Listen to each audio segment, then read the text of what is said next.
우리 인물평전 이삭입니다. 인물평전 이삭, 흐름대로 살다 간 사람이란 제목으로 말씀 증거합니다. 흐름대로 살다 간 사람. 50년대, 60년대에 태어난 지금의 40대, 50대를 이름해서 끼인 세대다라고 합니다. 이 50대가 60대가 어렸을 때에는 권위적인 아버지 밑에서 순종하고 섬기며 성장했습니다. 그리고 그 사람들이 아버지가 되자 이제 아들 세대는 개인주의 시대입니다. 자기 주장을 강하게 하고 불합리한 명령에는 순종하지 않습니다. 그래서 위에서 치이고 아래서 치인다라고 해서 끼인 세대라고 합니다. 그래서 이 40대, 50대가 사는 대한민국은 어떤 사회냐? 아버지가 없는 시대다 이렇게 말하지 않습니까? 그 40대, 50대는 아버지가 있는 시대 속에서 살면서 아버지에게 치였는데 이제는 아버지의 권위가 실종되어진 시대를 살고 있습니다. 이스라엘의 3대 족장 아브라함, 이삭, 야곱이 3대 족장입니다. 근데 이 아브라함과 야곱 사이에 이삭이 있는데 이 이삭은 끼인 세대의 전형이죠. 화려한 아버지, 화려한 아들 사이에서 썩 눈에 뜨지 않는 대수롭지 않은 인생을 산 사람이 바로 이삭이다라고 생각을 하면 됩니다. 성경 기록에 있어서도 큰 차이가 있지 않습니까? 이삭은 가장 오래 살았음에도 불구하고 단 2장에서만 언급하고 있고 또 이삭만을 가지고서 얘기하는 성경은 창세기 26장 단 1장에 불과합니다. 반면에 아브라함, 아버지 아브라함과 아들 야곱의 분량은 상당한 양을 차지하고 있습니다. 어떻게 보면 아브라함의 하나님 맞습니다. 야곱의 하나님 맞습니다. 성경의 분량을 가지고 얘기하면 그 다음 요셉의 하나님 이래야 되는 것입니다. 근데 성경의 분량이 요셉이 많음에도 불구하고 하나님은 아브라함의 하나님, 이삭의 하나님, 야곱의 하나님이다 라고 말씀하고 있습니다. 그 이삭의 하나님이다라는 이 말씀이 주는 교훈은 저는 이렇게 생각합니다. 할 말이 많다고 신앙이 깊은 것은 아닙니다. 그죠? 할 말이 많다고 신앙이 깊은 건 아니죠. 열왕기상에 아합 왕이 등장합니다. 아합은 이삭보다 더 많은 에피소드를 남겼습니다. 그러나 그 아합을 족장이라고 하지 않습니다. 그 아합을 신앙이라고 하지 않습니다. 그저 우리는 아합을 악한 왕이다 라고 기억할 뿐입니다. 간증거리가 굉장히 많습니다. 근데 그 간증거리 내용을 들어보면 야곱처럼 어떤 간증이에요? 내가 실로 험악한 세월을 보냈나이다. 실패하고 불순종하고 하나님께 맞고 어리석은 선택을 해서 내가 여기까지 달려왔다. 그래도 하나님은 나를 사랑하신다. 그래도 하나님은 나를 도우신다. 우리 그리스도인들 중에서 야곱 같은 간증이 얼마나 많습니까? 그죠? 에피소드가 얼마나 많습니까? 반면에 이삭은 에피소드가 없어요. 왜 이삭에게 에피소드가 별로 없을까? 여러 가지 해석이 가능하겠지만 그 중에 하나가 뭐냐? 말을 잘 들었기 때문이죠. 그죠? 속썩이지 않았기 때문이죠. 우리 자식에 대해서 이야기할 거리가 많은 자식들의 특징이 어때요? 성장사에서 치리도 말을 안 들어. 그러니까 저희 어머니 생전에 이 막내 아들을 놓고 얘기할 거는 얘기할 거리가 그렇게 많으시대요. 왜냐면 사건 사고 투성이니까. 그죠? 교통사고 2번 당하고 집 잃어버리고 이런 식의 에피소드가 많단 말이에요. 속썩인 게 너무 많아요. 반면에 어떤 누님 얘기하면 별로 얘기할 게 없어요. 걔는 그냥 항상 얌전했어 라고 하는 것이죠. 여러분 삶 속에서 에피소드가 많고 딱 앉아서 이야기하기 시작하면 하나님에 대해서 얘기거리가 많다. 콩콩이 듣다 보면은 다 불순종했네 이거예요.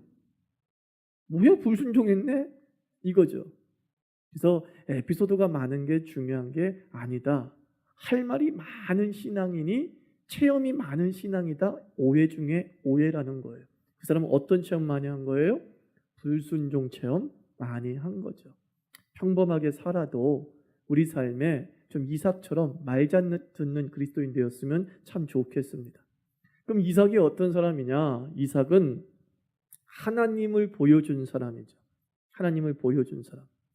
이삭의 임신에 대해서 창세기 21장 1절에 이렇게 기록되어 있습니다. 여호와께서 말씀하신 대로 사라를 돌보셨고 여호와께서 말씀하신 대로 사라에게 행하셨다 이렇게 말씀하고 있습니다. 말씀대로 이삭의 임신은 말씀대로였고 이삭의 출생도 말씀대로였습니다. 그래서 이삭의 출생, 이삭의 인생은 하나님을 증명하는 출생이었습니다. 이삭으로 말미암아 하나님의 영광이 드러났습니다. 100세에도 태의 문을 여시는 전능하신 하나님이심을 이삭이 출생함과 동시에 사람들이 다 알게 되는 것이죠. 그리고 한 번 말한 것은 반드시 지키시는 신실한 하나님, 그 하나님을 이삭의 출생을 통해서 아브라함도 인정하게 되고 사라도 끄덕이게 되는 거예요. 와, 하나님 말씀하고 지키시는 분이구나. 하나님의 말씀은 현실이 되구나. 이 이삭을 보면서 고개를 끄덕이게 되는 겁니다. 하나님을 보여주는 삶 얼마나 중요한지 모릅니다. 우리 삶에 하나님이 보이는 삶을 살아야 될 줄 믿습니다. 이것이 바로 크리스찬의 삶이죠. 우리가 어떻게 하나님을 보여줄 수 있습니까? 그것은 우리가 이삭의 말씀대로 사는 삶이에요. 하나님의 살아계심을 보여주시는 거죠. 에베소서 3장 20절 말씀 보면 우리 가운데서 역사하시는 능력대로 우리의 온갖 구하는 것이나 생각하는 것에 더 넘치도록 능히 하실 이에게 믿음의 찬사를 보내는 거죠. 난 여러분에게 묻고 싶습니다. 기도 중에 말씀 묵상 중에 그 받은 말씀이 나의 꿈이 될 줄 믿습니까? 그것을 하나님께 먼저 보여줬으면 좋겠어요. 하나님이 나로 하여금 넌 믿음의 사람이야 라는 것을 우리가 보여드렸다면 세상은 우리가 하나님의 사람임을 느끼게 되기 시작하는 거예요. 내가 어떻게 하면 세상 사람에게 내가 하나님의 사람임을 보여주지? 이것이 우선이 아니라 하나님에게 내가 믿음의 사람임을, 하나님 나는 당신을 신뢰합니다. 하나님 난 당신을 정말로 믿습니다. 나의 아버지 되심을 난 무한 신뢰합니다. 그 하나님에게 우리의 믿음을 먼저 보여주었을 때 결국 세상도 우리가 하나님의 사람임을, 저 한 개인을 통해 하나님께서 어떤 역사를 이루시는지를 보게 되는 시청과 교제가 될 줄 믿습니다. 두 번째, 이삭은 어떤 사람이냐? 상처에 매몰되지 않은 사람입니다. 상처에 매몰되지 않아요. 창세기 21장 9절 보면 사라가 본즉 아브라함의 아들 애굽 여인 하갈의 아들이 이삭을 놀렸다라고 말씀하고 있습니다. 옛날 개역 성경에는 희롱했다 이런 단어가 나옵니다. 놀리다, 희롱하다, 히브리어를 살펴보면 성적인 단어다라고 합니다. 자, 이스마엘이 남자인데 성적으로 놀렸다. 그게 뭐겠어요, 결국? 학자들은 동성애일 가능성이 높다 이렇게 얘기를 합니다. 그죠? 어렸을 때 아동 성범죄의 피해자가 누구예요? 이삭이었어요. 이삭이었어요. 대부분 그 성범죄의 가해자는 전혀 모르는 사람이 아니라고 하죠. 일면식이 있는 사람이 그 성범죄의 가해자가 될 가능성이 매우 높대죠. 친척 중에 그 성범죄자가 많이 있다고 합니다. 이렇게 자기 사촌, 자기 형, 그래도 형이잖아요. 이복이지만 형이잖아요. 그 형한테 성적 놀림을 당했던 이 이삭. 그러나 성장사에 보면 굳이 이삭이 그것 때문에 엄청난 문제에 빠지고 모가 나고 그리고 그것이 평생 그의 짐이 되었다 이런 얘기는 없습니다. 그 이유가 무엇일까? 그 첫 번째가 초기 대응이 좋았어요. 그 모습을 보고 어머니 사라가 어떻게 했다고 합니까? 재빨리 이스마엘을 쫓아내버리죠. 이스마엘의 반복적 폭력을 엄마 때문에 막게 되는 것입니다. 그리고 이삭을 도닥거렸겠죠. 괜찮아 아무것도 아니야 라고 아마 사라가 잘 도닥여주지 않았을까라고 생각합니다. 그 초동수사가 중요하다고 하죠. 우리말에 호미로 막을 것 가래로 막게 된다라는 말이 있지 않습니까? 초반에 잘못하면 그것이 평생 그 아이의 인격에 영향을 미치게 됩니다. 그래서 우리가 자녀 교육을 시키든지 신앙 교육을 시키든지 초반이 중요해요. 초반에 바른 신앙, 올바른 신앙을 제대로 심어주면 이 아이가 커서도 그 건강한 종자에 의해서 건강한 열매를 맺어 나가는 거죠. 또 아이가 자라면서 세상에 환멸을 느낄 만한 아픔 못 겪겠습니까? 나도 모르는 아픔을 아이들이 겪을 수 있고 우연히 부모가 발견하게 되죠. 그때 사라를 떠올리시라. 사라가 어떻게 그 문제를 잘 수습했는가? 아이 평생의 상처가 되지 아니하도록 어떻게 잘 다독였는가? 이 부분에 대해서 지혜롭게 해 나가야 될 줄 믿습니다. 아유, 하나님이 알아서 돌아오게 해주시겠지. 그리고 하나님께 맡겨버리는 것. 아니요. 이런 말이 있잖아요. 유대인의 속담에. 하나님은 이 세상에 어머니를 자기 대신 보냈다. 그런 얘기 들어보신 적 있죠? 이 세상에 어머니가 하나님의 현존일 수 있는 거죠.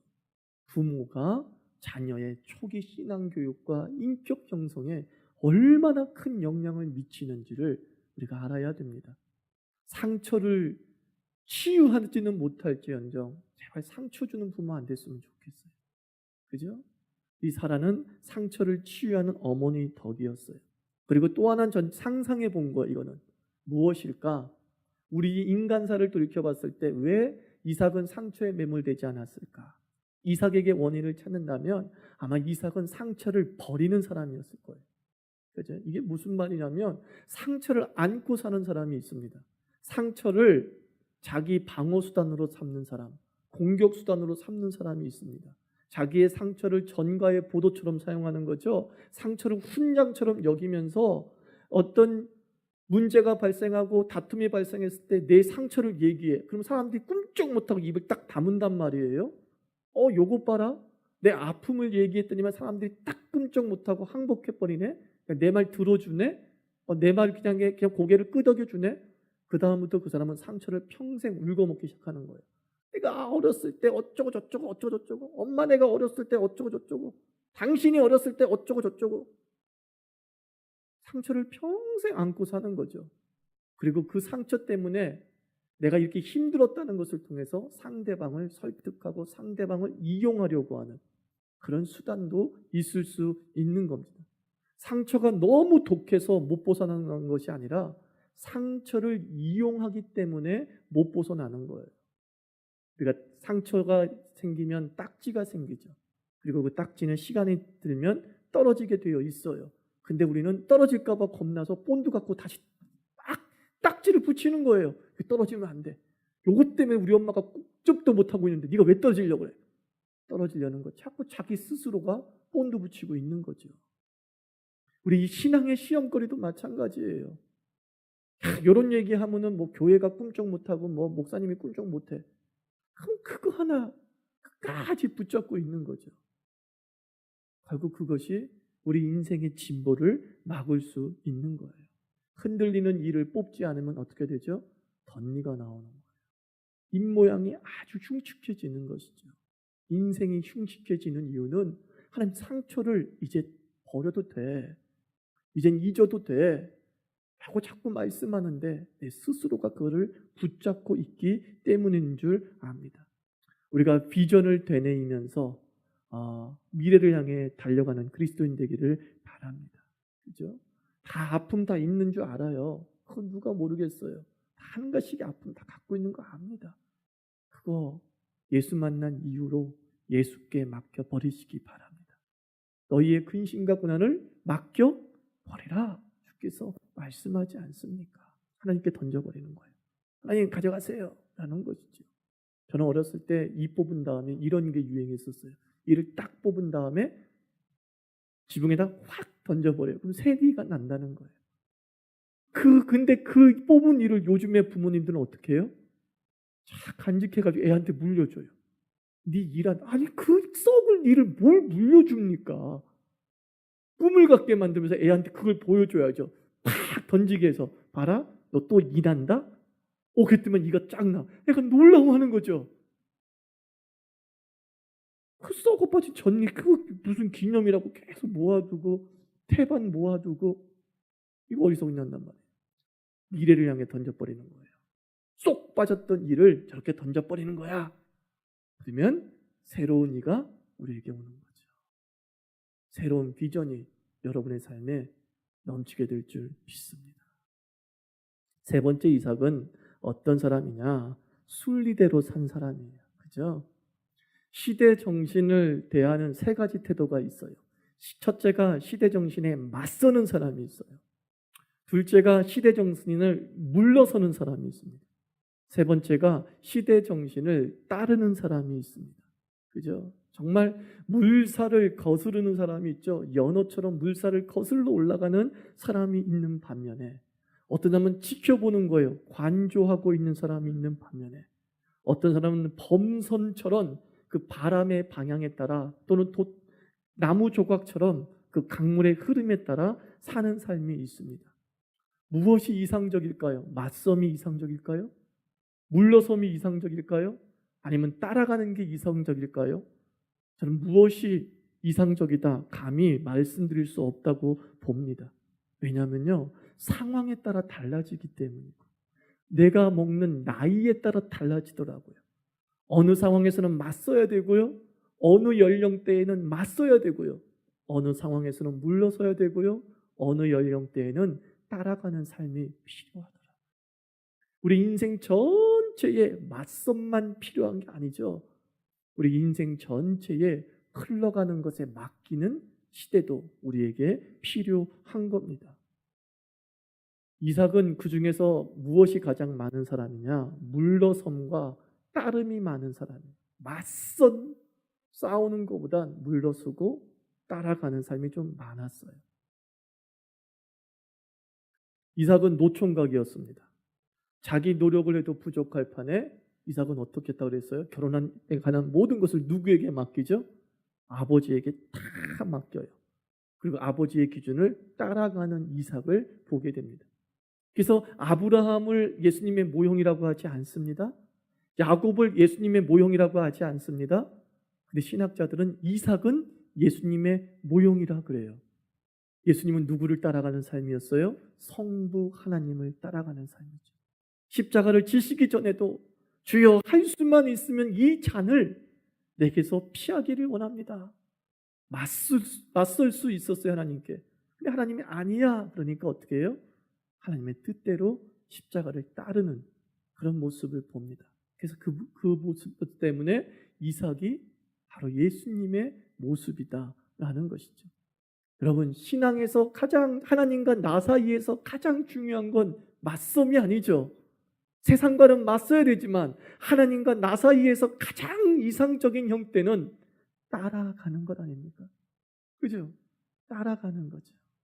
하나님을 따라갈 때에 그 전능하신 하나님, 사랑스러운 하나님이 우리에게 가장 좋은 것을 주실 줄 믿습니다. 흉년이 들었을 때에 아버지 아브라함은 맞섰어요. 스스로 이 흉년을 이겨버리라. 애굽에 가야지. 아들 이삭이 흉년을 만났을 때는 26장을 보니까 하나님께서 나타나셔서 가지 말고 그 아래 거할래? 그러니까 이삭이 어때요? 네, 그 아래 거하죠. 그러는 거예요. 거기서 우물 사건이 벌어졌어요. 그때 막 블레셋 사람과 맞서기보다 어떻게 하죠? 이삭은 한 발짝 물러서죠. 그죠? 당신이 가져라. 또 싸움이 벌어지니까 또 한 발짝 물러서요. 당신이 가져. 그렇게 얘기합니다. 마태복음 5장 8절에서 화평케 하는 자는 복이 있나니 저희가 하나님의 아들이라 일컬음을 받을 것이다 그랬어요. 우리 새벽 예배 때 그 5장 8절을 제가 어떻게 정의했죠? 물러섬이라고 정의를 해놨죠. 물러섬, 화해, 화평 어떻게 이루어집니까? 손해볼 것 알지만 내가 조금 희생하고 양보해서 한 발짝 물러섰을 때 우리는 화평케 하는 일을 이룰 수 있는 겁니다.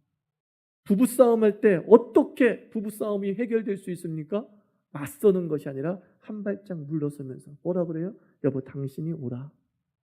당신이 맞아. 라고 했을 때에 문제가 풀리기 시작하는 거죠. 그렇게 물러서는 사람을 마태복음 5장 8절은 뭐라 그런다고요? 하나님의 아들이다. 그렇게 하나님의 아들. 그 예수의 삶이 한 발짝 물러서 주는 거죠. 그거 뭐 지금은 물러서야 될 때인가 보지 뭐 한 발짝 물러서 주는 모습을 보게 됩니다. 그 이삭의 삶에는 억지가 없어요. 억지가 없어요. 정말 철저히 아버지를 따라가고 하나님을 따라가는 삶이죠. 오늘 22장 모리아산 이제 이삭이 죽게 될 판이에요. 아브라함은 120에 가까운 나이가 되었고 이삭은 17세일 가능성이 높다라고 얘기합니다. 17세 혈기 왕성할 때입니다. 제 아들이 지금 15살인데 정말이에요. 제가 팔씨름을 못 이겨요 이제. 무서워 죽겠어요. 힘을 한번 딱 주는데 저놈이 나쁜 것만 먹으면 내 다리 몽둥이 부러지겠더라고요. 힘이 세요. 엄청 힘이 세요. 근데 보세요. 120살짜리하고 17살. 이거는 불을 보듯 뻔해요. 아버지가 묶어서 죽이려고 했을 때 묶기 전에 어떻게 해요? 아빠 손을 딱 잡으면서 왜 이래요? 이러면 끝장나는 거예요. 왜 이러십니까 아버지? 노망 드셨어요? 근데 이삭은 어때요? 22장에 보면 이삭이 반항한 모습을 보지 않습니다. 아버지가 하는 일이 옳다고 믿는 거예요. 내가 믿는 아버지는 하나님을 믿는 아버지인데 결코 허튼 일을 하실 분이 아니라는 믿음이 있었던 것 같아요. 그러니까는 아버지가 하는 대로 자기를 내어 맡기는 거죠. 그래서 이삭이 누구의 모형이에요? 예수님의 모형이 되는 이유가 여기 있어요. 여기 있어요. 안 되는 것을 받아들이는 것도 신앙입니다. 그죠? 억지 부리지 말고 믿습니다. 이것만이 신앙이 아니라 우리가 하나님의 뜻을 이해하고 분별하는 가운데 억지처럼 보이고 안 되는 것처럼 보이는 것이 하나님의 계획 중의 일부라면 하나님을 무한 신뢰하면서 받아들이는 것. 그것도 신앙이 될 수 있습니다. 파도에 맞서는 영웅도 필요하지만 또한 물살에 따라가는 서퍼도 필요함을 우리가 기억해야 될 줄 믿습니다. 순리 얼마나 중요합니까? 결 따라 사는 삶, 전 굉장히 중요하다고 봅니다. 특히 여러분들 우리 자유교회의 결이 있잖아요. 그죠? 우리 자유교회는 자유교회만의 특징이 있어요. 모든 나무는 나무의 특징마다 나이테가 다르고 무늬가 달라요. 마찬가지로 하나님이 자유교회를 자유교회다운 자유교회로 세우신 줄 믿습니다. 그러면 그 자유교회의 결이 있잖아요. 그 자유교회의 결 따라갈 때에 가장 아름다운 무늬가 만들어지는 거예요. 거스르면서 이건 마음에 안 들어. 이렇게 하면 안 되지. 그러면서 다른 쪽으로 잘라내기 시작했을 때 해먹는 거예요. 여러분 우리 2층에 벽의자가 있습니다. 높아요. 처음에 잘못 재가지고. 그래서 제가 그걸 뜯어내가지고 정말 인간톱으로 잘라내기 시작했어요. 너무 힘듭니다. 너무 힘들어요. 특히 결대로 안 잘랐을 때 어떻게 되냐면은 이게 톱이 망가지고요. 그리고 자르는 면이 거칠어져요. 제가 전사님한테 제일 좋은 톱을 사오라고, 목수들이 쓰는 톱을 사오라고 해서 사왔어요. 딱 2번 톱질하면서 그대로 날 나가버렸어요. 왜요? 결대로 안 잘랐어요. 결대로. 결이 어느 쪽이 있는지도 모르고 그냥 잘라낸 거예요. 다 망가져. 여러분 하나님의 결을 먼저 분석하십시오. 그죠? 하나님의 결을 먼저 분석하세요. 그리고 그 결대로만 쫙 우리의 신앙의 기도의 톱날을 딱 대면요. 힘들지 않고 쭉쭉쭉쭉쭉 그리고 잘라놓으면 아름다운 무늬가 생기게 되는 거죠. 그것이 바로 이삭의 삶이에요. 이삭의 삶이에요. 우리 자유교회가 비전 없는 교회입니까? 비전 있는 교회죠. 그러나 그 비전 성취를 위해선 억지 부리지 않을 겁니다. 이거예요, 여러분. 비전이 없는 교회가 아니라 비전은 있으나 그 비전 성취를 위해 억지를 부리지 말자는 거예요. 되도 않는 것들을 동원해서 오로지 비전 성취가 중요하다라고 몰고 나가게 되면은 우리가 하나님과 맞서는 존재에 설 수밖에 없다는 거예요. 그래서 마지막 4번째 이삭은 어떤 사람이냐? 남의 비전에 순종한 사람이에요. 무슨 비전에 순종했다고요? 남의 비전에. 아브라함의 시험이잖아요. 오늘 창세기 22장. 이삭아 그게 아니잖아요. 아브라함아 네 아들을 내게 바쳐라. 이 시험 중에 누가 더 어려운 시험이에요? 아브라함이 어려운 시험이에요? 이삭이 어려운 시험이에요? 이삭이 더 어렵죠. 아브라함은 지가 직접 들은 거니까 행하면 되는 거예요. 이삭은 듣지 못했단 말이에요. 그죠? 아브라함이 받은 비전을 자기 것으로 받아들여야 되는 거예요. 그게 힘든 거예요. 그래서 예전에 1절에 제가 그런 말씀 드렸잖아요. 설교는 비전을 파는 시간이라고. 여러분, 저는 날마다 말씀을 묵상해서 하나님의 비전을 받아가지고 확신 있게 설교를 해요. 근데 앉아있는 사람은 그 본문을 묵상한 적 없잖아요. 그 본문 가지고 하나님의 비전을 받은 적 없잖아요. 근데 설교하면서 목사가 설교하면서 이것이 하나님이 우리에게 주신 말씀이라고 했을 때 아멘! 그 아멘이 얼마나 힘든 건지 아십니까? 근데 그 아멘을 했다면 여러분 바로 이삭의 믿음인 거예요. 남의 비전을 자기 것으로 받은 사람. 남이 들은 비전을 자기의 비전으로 수용한 사람. 예배 시간은요, 비전이 일치하는 시간이에요. 여러분들 설교에 아멘 해주시기 바랍니다. 이 순간 제가 아브라함이 되었어요. 그럼 여러분 누가 돼야 돼요? 이삭이 돼야 되는 거죠. 아브라함이 아버지가 받은 비전? 그럼 내가 받은 걸로 칠게요. 이거죠. 이때 역사가 벌어지는 거죠. 이것이 바로 골고다 십자가의 모형이잖아요. 모리아산. 모리아산은 아버지의 꿈을 아들이 받아들이는 거죠. 그래서 다시 말씀드립니다. 이삭이 예수님의 모형인 이유가 여기 있는 거예요. 하나님이 세상을 이처럼 사랑하사 독생자를 주시고자 하는 것이 아버지의 비전이에요. 성부 하나님의 비전이에요. 그리고 그 성부 하나님의 비전을 성자 예수에게 요구하는 거예요. 나 이런 세상을 구원할 계획을 갖고 있어. 네가 좀 이 계획에 좀 동참해다오. 성자 예수님, 그러지 뭐. 그 계획 동참하지. 그래서 아브라함과 이삭의 사건의 모리아산이 골고다 십자가의 그림자였던 거예요. 우리 예배 때마다 우리 자유교회가 이 골고다 십자가의 모형이 재현되는 교회가 됐으면 좋겠습니다. 목사가 비전을 선포할 때마다, 말씀을 선포할 때마다 나도 그 비전을 내 것으로 하겠어. 내 것으로 하겠어. 받아들여 나가는 거죠. 그때 번개가 치고 천둥이 치면서 하나님의 놀라운 은혜의 폭풍우가 우리에게 물어닥칠 줄 믿습니다. 이 이삭, 별것 아닌 이삭이지만 얼마나 깊은 의미가 담겨져 있습니까? 여러분 삶이 평범해 보일지 모르겠지만 그 평범한 삶 속에 이 순종의 놀라운 비범, 그리고 예수 그리스도의 모형이 담겨 있는 줄 믿습니다. 같이 기도합시다. 하나님 아버지, 정말 예수 모형이 우리 교회에 재현되게 해 주시옵시고, 우리 삶에 하나님 아버지 정말 순종의 삶을 살게 해주시고, 우리 삶에서 상처를 던져버리는 사람이 되게 하여 주시옵시고, 결따라 하나님의 결따라 바른 기도의 톱질과 신앙의 톱질을 해서 멋진 무늬를 만들어내는 주의 자녀 되게 해 주시옵소서. 이렇게